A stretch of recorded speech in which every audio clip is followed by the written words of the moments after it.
오늘 우리에게 주시는 주님의 말씀은 스바냐서 3장 17절 말씀입니다.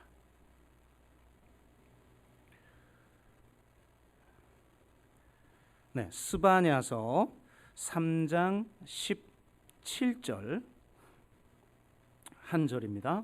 같이 한 목소리로 읽겠습니다. 같이 읽습니다.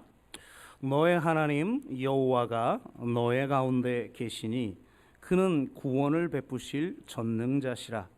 그가 너로 인하여 기쁨을 이기지 못하여 하시며 너를 잠잠히 사랑하시며 너로 인하여 즐거이 부르며 기뻐하시리라 하리라. 아멘.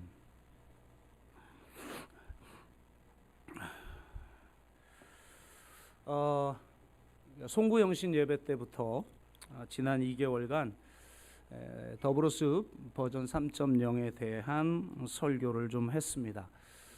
심지어는 설교가 아니라 강의에 가까운 걸 하기도 했는데요. 사실 연초에는 새가족들이 굉장히 많이 방문을 하고 가장 많이 등록하는 기간입니다. 1, 2월 달이. 그래서 저는 의도적으로 지난 16년 동안 1, 2월 달만큼은 좀 쉽고 은혜로운 이런 설교를 해왔습니다. 그런데 이번에는 시기가 시기인 만큼 더브로스 버전 3.0에 대한 설교를 해야만 했었습니다. 덕분에 예년 중에 등록한 분이 가장 적은 1, 2월 달이 되고 말았습니다. 지난번 더스 버전 3.0이란 무엇인가 설교하는 그 주에 4가정이 저희 교회를 방문했는데 그 다음 주에 한 가정도 보이지 않는 역사가 또 일어나기도 했어요. 그래서 어떻게 보면 굉장히 값비싼 대가를 우리가 지불한 것 같다 이런 생각이 들면서도 이게 다 하나님의 뜻이다 이렇게 생각을 했습니다. 이제 더숲 3.0에 대한 기본적 이해는 되었을 것이므로 이번 달에는 저희 교회가 추구하는 가장 기본적인 영성 3가지를 같이 나누고자 합니다. 특히 사순절 기간이기도 하고요. 마지막 주가 고난 주간이고 이제 4월 첫 주가 부활 주일인데요.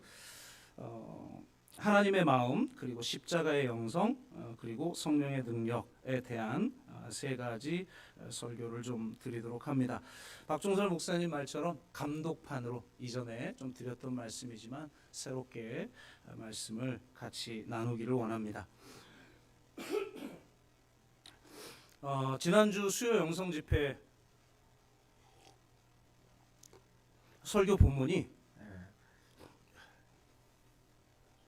마태복음 18장 10절에서 14절입니다.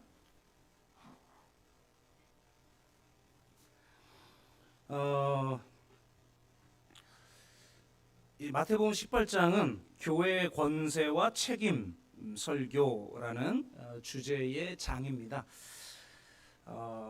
교회의 본질을 논하는 장이라고 할 수가 있는데 결론은 교회는 지극히 작은 자들의 공동체다라는 겁니다. 안타깝게도 교회의 본질을 말하는 18장의 시작은 제자들이 예수님께 천국에선 누가 더 큽니까? 이렇게 질문하는 것으로 시작합니다. 이들의 모습을 보고 예수님은 어린아이를 불러 그들 가운데 세우고 2가지 메시지를 던집니다. 첫째, 어린아이들과 같이 되지 아니하면 결단코 천국에 들어가지 못한다. 둘째, 예수의 이름으로 어린아이들을 영접하지 아니하면 결단코 천국에 들어가지 못한다. 이렇게 말씀을 하십니다. 세상은 누가 크냐의 세계관으로 운영이 됩니다. 하지만 하나님의 나라는 어린이가 되고 어린아이를 영접하는 자들의 나라입니다. 교회는 지극히 작은 자들의 공동체인 것이죠. 요즘 인공지능 이슈가 엄청납니다.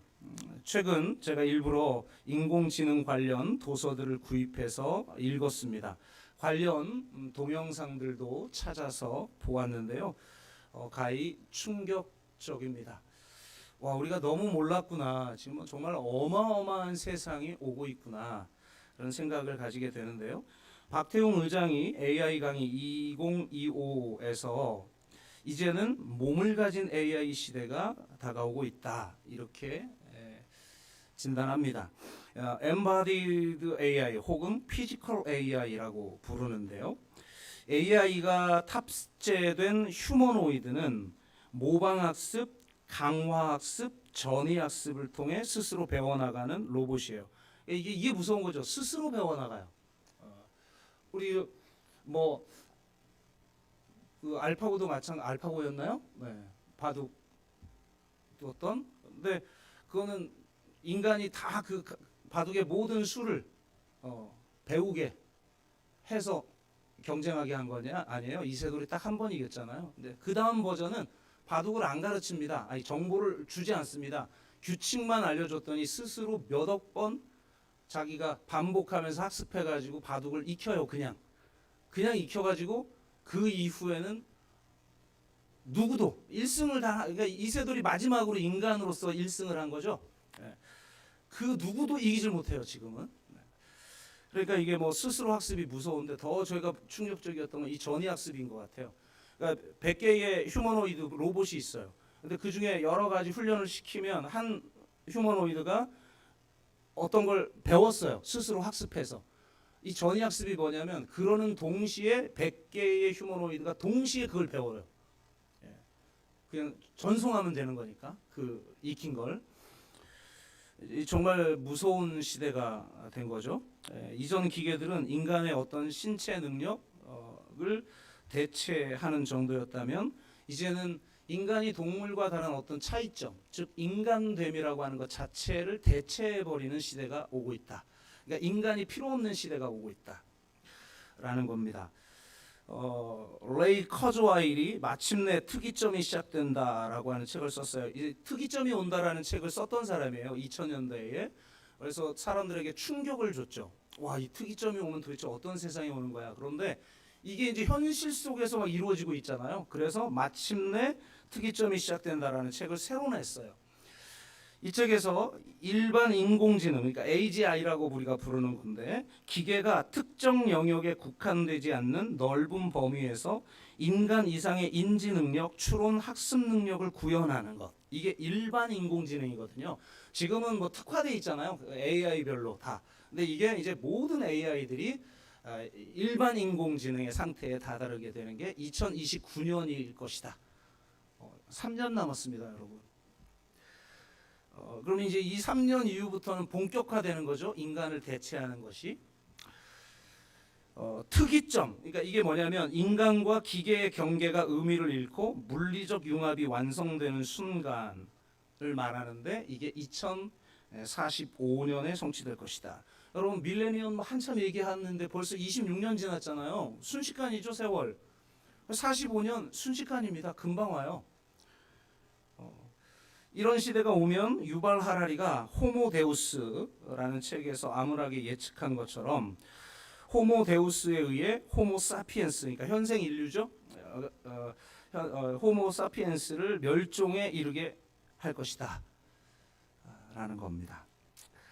누가 크냐의 세계관이 지배하는 호모 사피엔스의 세계관을 받아들인 특이점에 이른 호모 데우스가 자신보다 약하고 어리석은 인류, 우리가 약하고 어리석은 존재들 뭐 얼마나 많이 죽이고 없애고 뭐 그랬습니까? 정상적이지 않은 존재들, 부족한 존재들 가치 없게 여겼잖아요.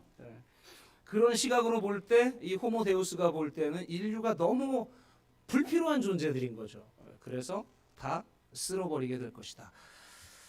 이런 예측을 유발 하라리가 했는데 이제는 대부분의 AI 전문가들이 그런 두려움에 사로잡혀 있습니다.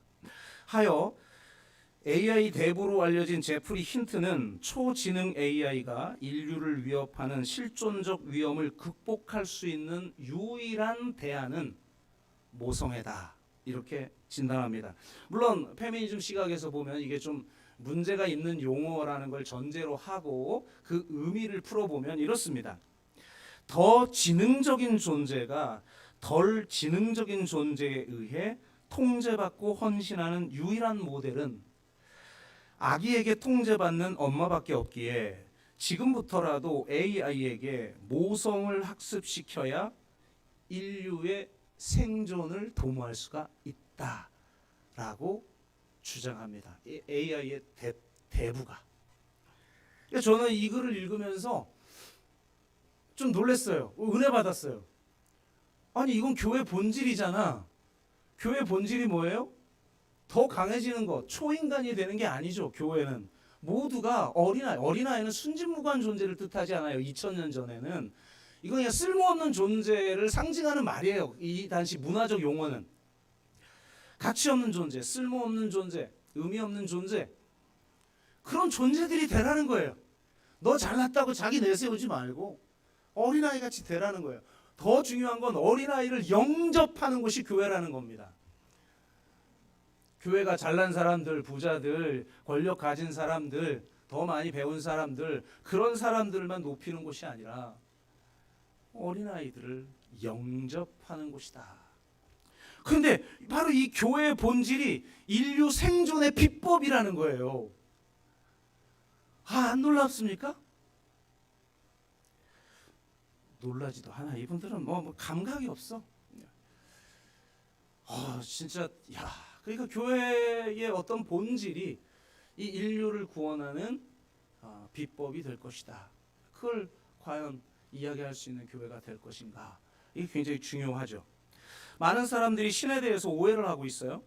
누가 크냐의 시각으로 사실은 신을 생각합니다. 가장 강력한 존재, 그 신이죠.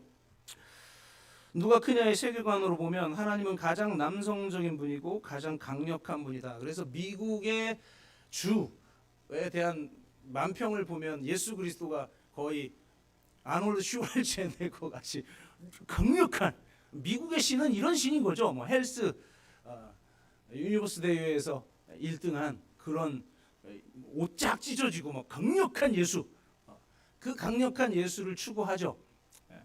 요즘 그래서 사고를 계속 많이 치고 있잖아요. 하지만 그래서 기독교에서도 하나님을 하나님 아버지라고 칭하죠. 하지만 하나님의 본질과 성품을 드러내는 가장 결정적인 장면에서는 어머니 하나님의 특징을 드러냅니다. 가장 유명한 구절 중 하나가 시편 2편 7절이죠. 내가 여호와의 명령을 전하노라. 여호와께서 내게 이르시되 너는 내 아들이라. 오늘 내가 너를 낳았도다.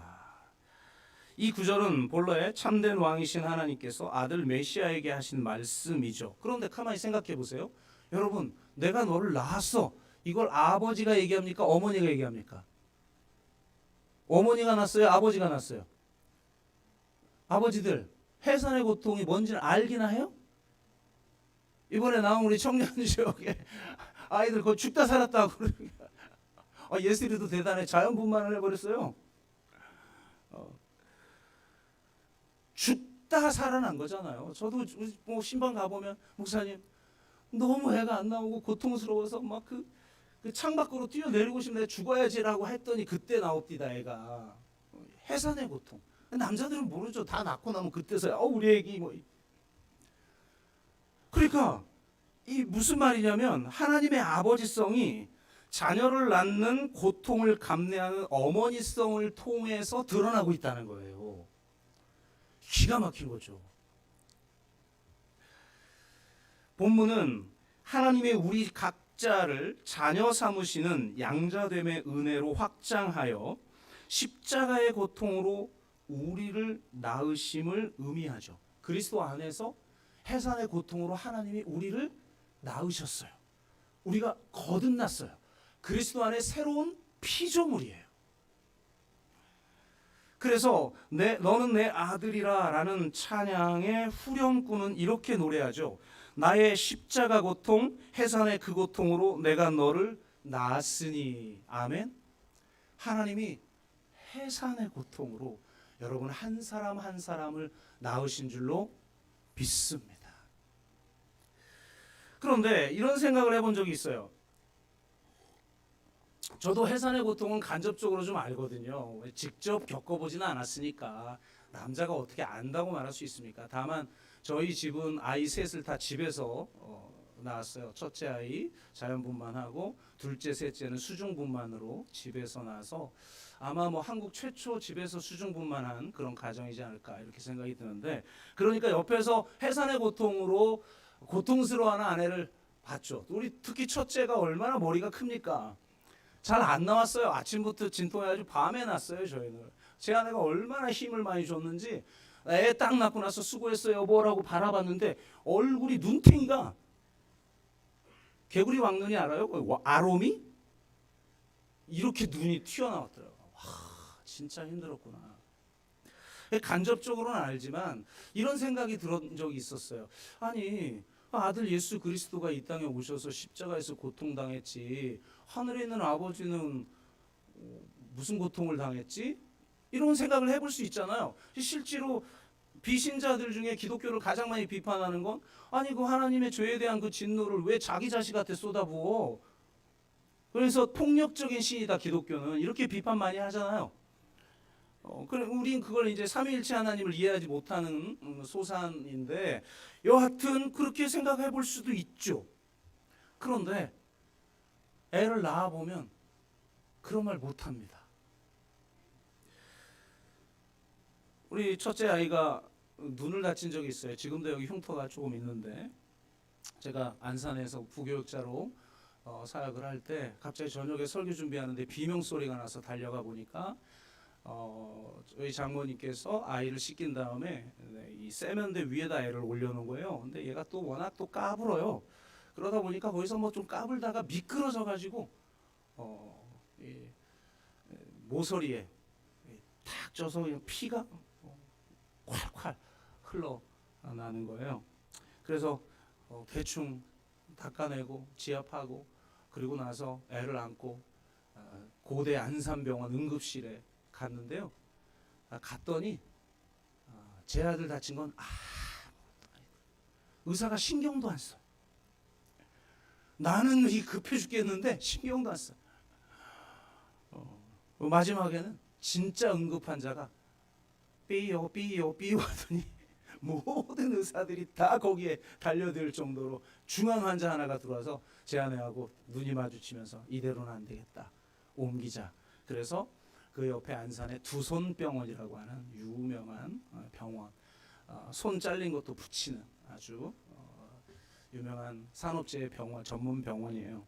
그 병원으로 가서 그 밤에 갔는데 다행히 의사가 바로 수술을 해줬고, 또 놀랍게도 부모들이 수술실에 입실을 하는 걸 허락해 줬어요.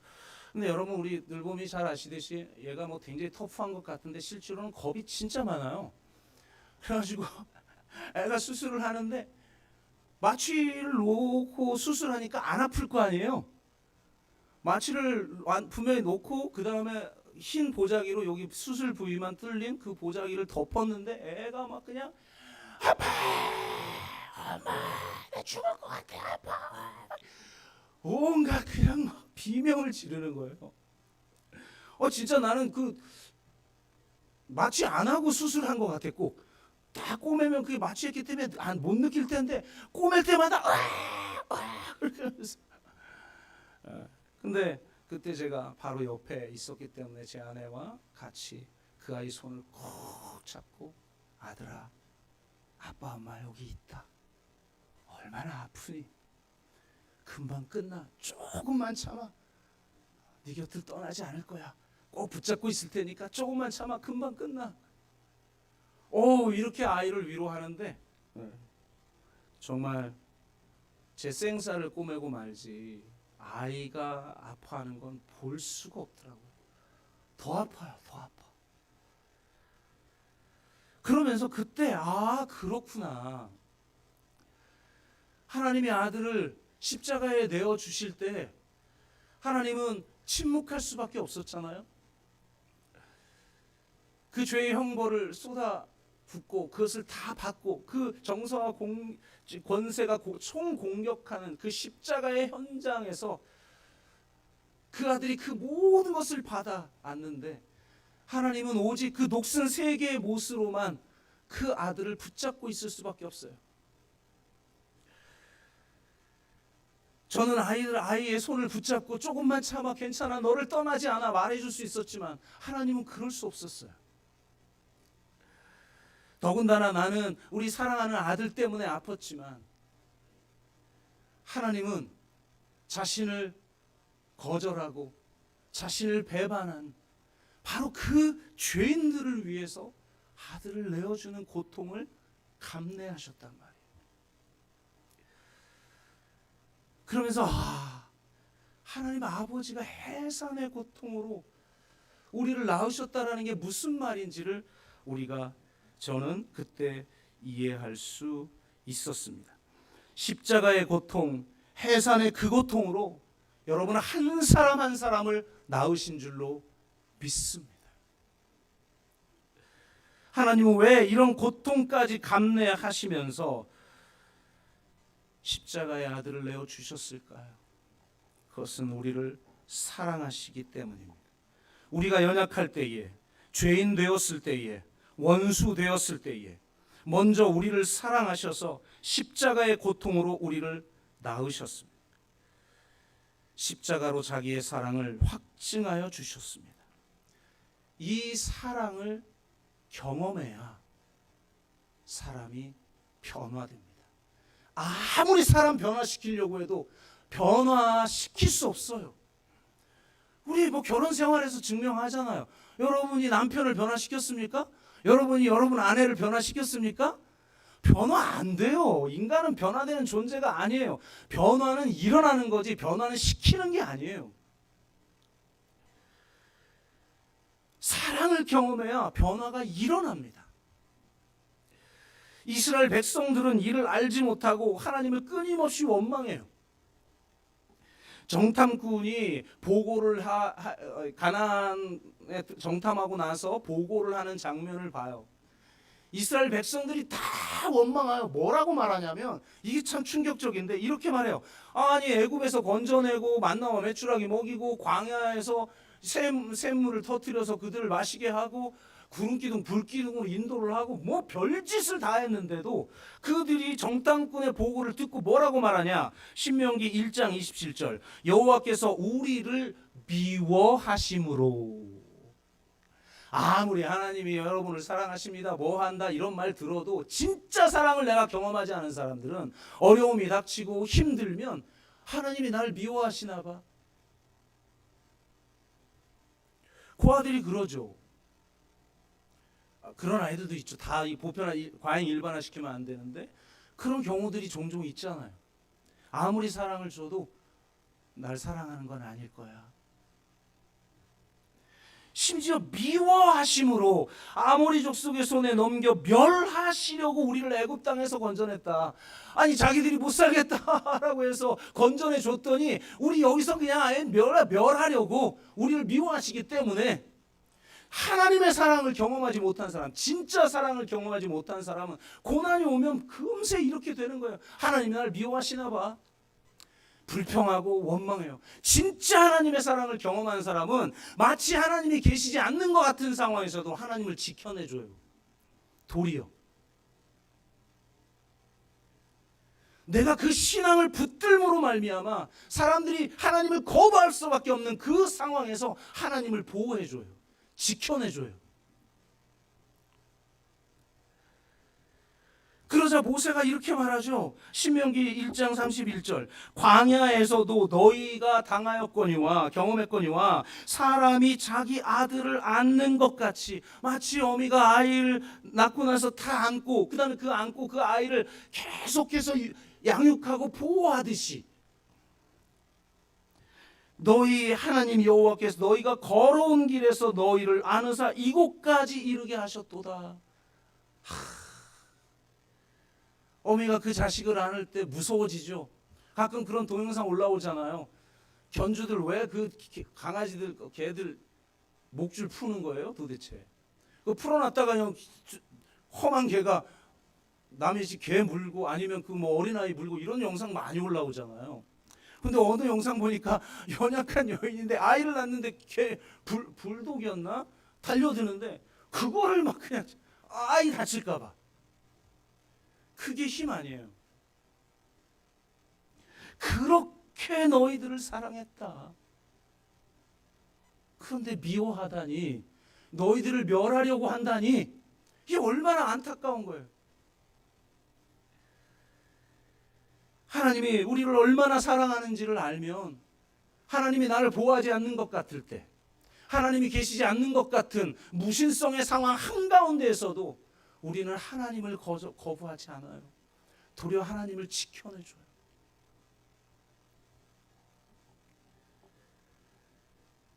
사랑의 본질이 무엇인지를 우리가 바로 알아야 돼요. 저도 하나님의 사랑을 깨닫고 그 젊은 날 수많은 방황의 시간을 끝내고 신학교까지 가지 않았습니까? 그런데 제 안에 진짜 하나님의 사랑, 저도 체험이 많은 사람이었거든요. 그래서 신학교를 간 거고, 그런데 저 나중에 알은 거예요. 제 내면 깊숙한 곳에서 하나님이 나를 사랑하는 줄은 알았는데 그 사랑의 진짜 의미가 뭔지를 내가 몰랐던 거였어요. 생수의 강이라는 수련회에 참여를 했는데요. 3박 4일의 프로그램인데 셋째 날 정말 예수님이 인격적으로 저를 찾아오셨어요. 그때 정말 얼마나 회개를 많이 했고 또 깊이 예수님을 경험했는지는 마지막 주에 같이 좀 간증을 하겠는데, 그러고 나니까 너무 행복해가지고 네 번째 날 마지막 날이 될 때는 방관자가 돼 있더라고요. 여러분 그런 거 있잖아요. 너무 큰 은혜 경험하려면 더 이상의 은혜가 필요하지 않은 거.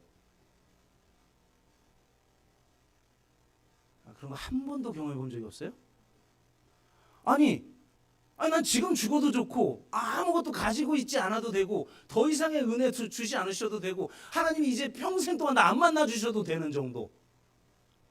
그렇게 은혜가 임하잖아요. 그러니까 더 이상의 은혜 필요 없겠다고 이렇게 방관하고 있는데 뭐 써먹을 거 없나 하고 목사 직업의식 나오고 있는데 순간 그런 음성이 들리는 것 같은 거예요. 다양한 모습으로 찾아올 하나님을 기대하라. 정신이 번쩍 들었어요. 그래서 바로 하나님, 그렇습니다. 다양한 모습으로 찾아올 하나님을 제가 기대합니다. 라고 말하는 순간 노래 하나가 들리는데, 당신이 태어날 때 꽃들이 활짝 피어나고 천사가 노래하네 라는 가사가 들리자마자 제 내면 속에서 문장 하나가 탁 솟아오릅니다. 폭죽처럼 터지는 기쁨. 그 문장이 솟아오르더니 정말 마치 새로 태어난 아기를 안고 기뻐하는 어머니처럼 하나님이 하늘에서 저를 굽어보시면서 기뻐하시는데, 이 기쁨이 얼마나 큰지, 이 기쁨의 압력을 이기지 못하고 기쁨이 바깥으로 터져나와서 폭죽처럼 기쁨이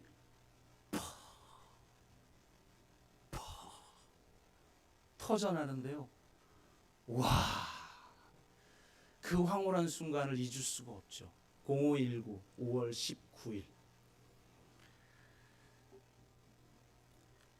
그러면서 제가 그 수련회 가기 직전에 읽었던 글 중에 출애굽기 19장 5절, 내가 이스라엘을 내 소유로 삼겠다라고 하는 구절의 뜻을 읽은 기억이 나는데요. 그 원어가 세굴라래요.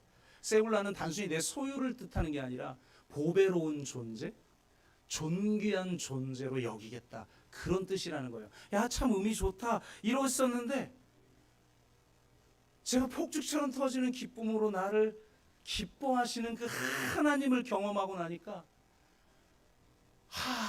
나를 보배롭게 여기시는구나, 나를 존귀하게 여기시는구나라는 것이 막 사무치도록 다가오면서 정말 제가 살아왔던 삶이 파노라마처럼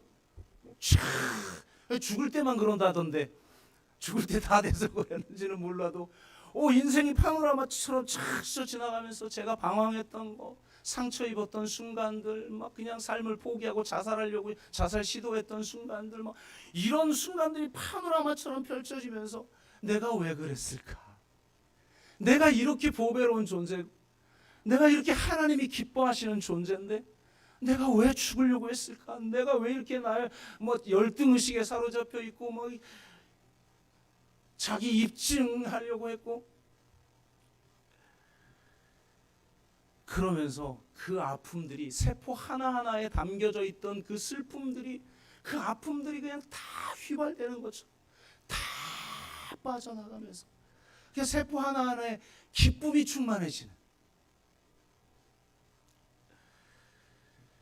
그러면서 하나님의 말씀을 온전하게 이해하게 됐어요. 요한복음 7장 38절, 나를 믿는 자는 성경의 이름같이 그 배에서 생수의 강이 흘러나오리라. 요한복음 4장 14절, 내가 주는 물을 마시는 자는 영원히 목마르지 아니하리니 내가 주는 물은 그 속에서 영생하도록 솟아나는 샘물이 되리라. 아멘. 그 배에서, 그 존재 중심에서 마르지 않는, 더 이상 목마르지 않는 샘물이 솟아나는 인생으로 바뀌게 된다는 거예요. 아멘. 때로는 힘들 때도 있죠. 아플 때도 있죠. 슬플 때도 있죠. 그런데 저 존재 깊은 곳에서 터져나오는 마르지 않는 샘이 있어서 더 이상 목마르지 않아요.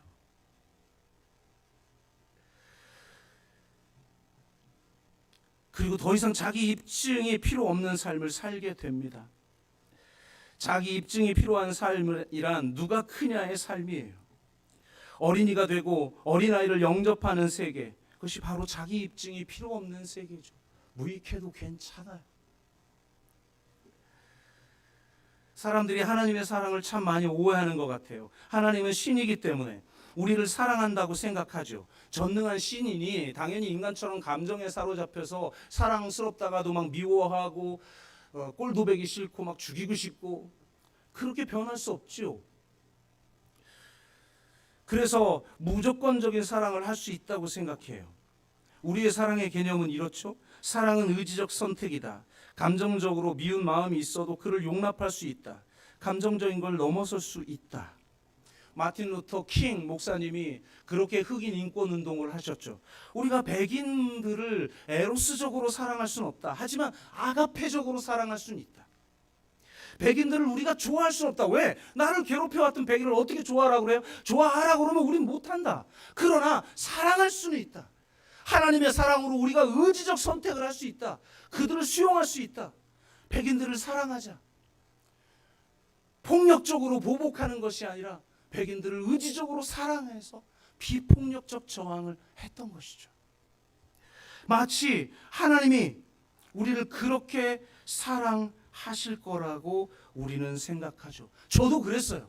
저도 하나님 사랑 경험하고 십자가의 은혜 경험하고 그래서 신학교를 갔지만 저의 내면 깊숙한 곳에선 하나님이 나를 사랑하셔서 나를 구원하시는 것까지는 알겠어요. 그런데 정말 이 못난 모습, 이 초라한 모습, 이 연약한 모습, 때로는 이 악한 모습, 이 모습을 보고 하나님이 나를 좋아하실 거다라는 건 생각할 수 없었어요. 이 죄인을 사랑하시겠지. 그러나 좋아할 수는 없을 거야. 어떻게 그게 가능해? 그런데 저는 이 폭죽처럼 터지는 기쁨으로 나를 사랑하시는 그 하나님을 실체적으로 만나고 나서, 아, 하나님은 우리의 존재를 있는 그대로 사랑하실 뿐만 아니라 기뻐하시는구나. 아멘. 스바냐서 3장 17절은 뭐라고 말해요? 너의 하나님 여호와가 너의 가운데 계시니 그는 구원을 베푸실 전능자시라. 그가 너로 말미암아 뭐라고요? 기쁨을 이기지 못, 그냥 기쁜 정도가 아니에요. 그냥 기쁨이 바깥으로, 기쁨을 이기지 못해서 바깥으로 그냥 터져나와요. 여러분, 하나님의 본질 여러분 봤어요? 하나님의 본질은요, 제가 봤는데요, 빛이에요. 근데 그 빛이 무엇으로 구성되는 줄 알아요? 기쁨으로 구성되어 있어요. 사랑, 기쁨, 빛이 다 동일한 말이에요. 이 기쁨이 우리 존재의 근거이고 우리 사명의 요체인 것입니다. 하나님은 단지 우리를 사랑하셔서 해산의 고통으로 우리를 낳은 게 아닙니다. 십자가의 고통, 해산의 그 고통으로 우리를 낳은 게 아니에요. 단순히 기뻐하시기 때문에 고난을 감내하신 겁니다. 바로 이 기쁨을 전염시키는 것이 선교입니다. 이 기쁨이 만들어내는 세상을 증언하는 것이 선교입니다. 무슨 대의가 우리를 움직이는 게 아니에요. 하나님의 기쁨이 우리를 움직이는 거예요. 저도 사랑을 하나님의 사랑으로 사랑하려고 했죠. 참 어려워요. 가능하긴 합디다. 해보니까